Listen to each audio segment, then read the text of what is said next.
India, the land which led the whole world from darkness to light through its knowledge in various fields.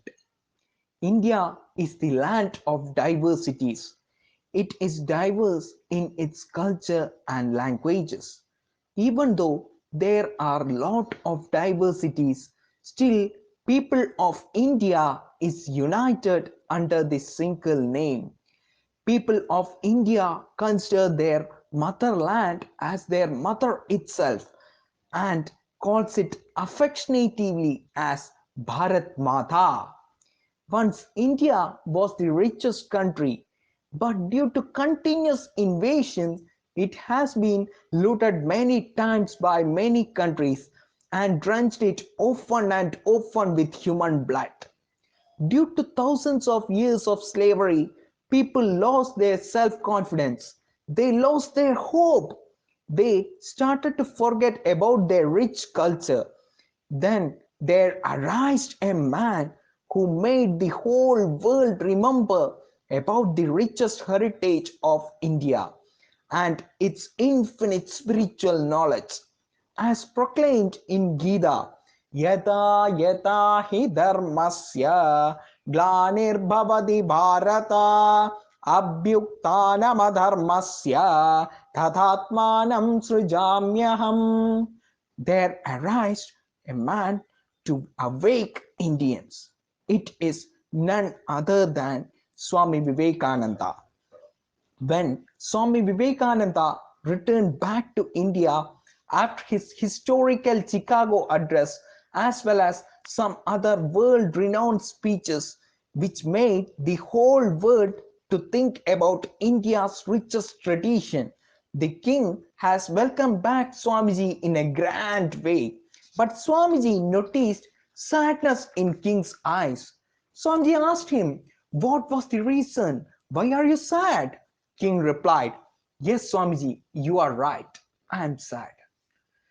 It is right that we have got a leader to awaken us spiritually. But when will be a leader born to free India from British rule? Swamiji closed his eyes for 2 minutes and he said that, yes, it is the right time for a leader to free India to be born. As a historical coincidence, that greatest leader in Indian freedom struggle was born on exactly the same date. Leader is called as Netaji in India. Yes, it is none other than Netaji Subhash Chandra Bose. As Bapuji addressed him, he was the king of patriots. He was born on 1897 January 23 at Cuttack in Orissa. He was a great truth seeker. He left his house for 2 years at his young age in search of truth. He was very much influenced by Swami Vivekananda and Aurobindo. He wants to become a monk. To attain Sannyasa Diksha, he went to Ramakrishna Mission and asked Swami Brahmananda to make him his disciple. Swami Brahmananda, after meditation, told to Subhash that he should return back. You should not become a saint. Instead, you will become a soldier and you have to do many things for Bharat Mata. You should return back. Netaji was deeply influenced by discrimination Indians faced in his campus life. He has passed the ICS exam and joined as ICS officer. But his heart was paining by seeing the condition of normal Indian citizen. He said that there are two paths in front of him. The first path is filled with the rose petals. He can live as an ICS officer. The second path is filled of thorns. He has to leave ICS and fight for India's freedom. Yes, he chose the toughest path. He chose to fight for his motherland. He was elected as the president of Indian National Congress 2 times. He was the second leader of Indian National Army. With Japanese support, Bose revamped Indian National Army INA, which comprised Indian prisoners of the war. The Indian army who had been captured by the Japanese in the Battle of Singapore. A provisional government of free India was declared. The death of great hero is still a conspiracy.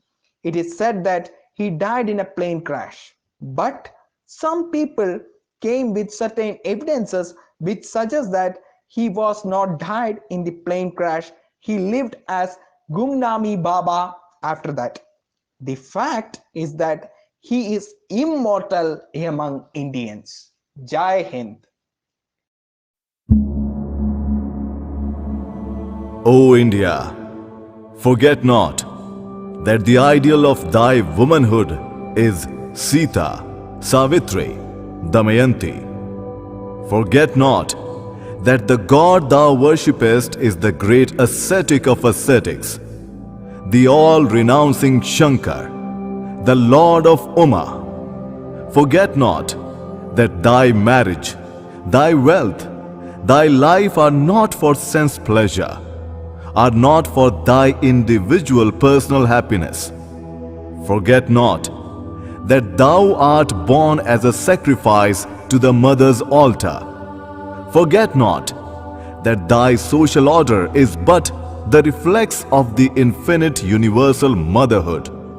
Forget not that the lower classes, the ignorant, the poor, the illiterate, the cobbler, the sweeper, are thy flesh and blood, thy brothers. Thou brave one, be bold, take courage, be proud that thou art an Indian, and proudly proclaim, I am an Indian. Every Indian is my brother. Say, the ignorant Indian, the poor and destitute Indian, the Brahmin Indian, the pariah Indian is my brother. Thou, too, clad with but a rag round thy loins, proudly proclaim at the top of thy voice, the Indian is my brother. The Indian is my life. India's gods and goddesses are my God. India's society is the cradle of my infancy, the pleasure garden of my youth, the sacred heaven, the Varanasi of my old age. Say, brother, the soil of India is my highest heaven. The good of India is my good. And repeat and pray day and night. O thou Lord of Gauri, O thou Mother of the universe, vouchsafe manliness unto me. O thou Mother of strength, take away my weakness, take away my unmanliness, and make me a man.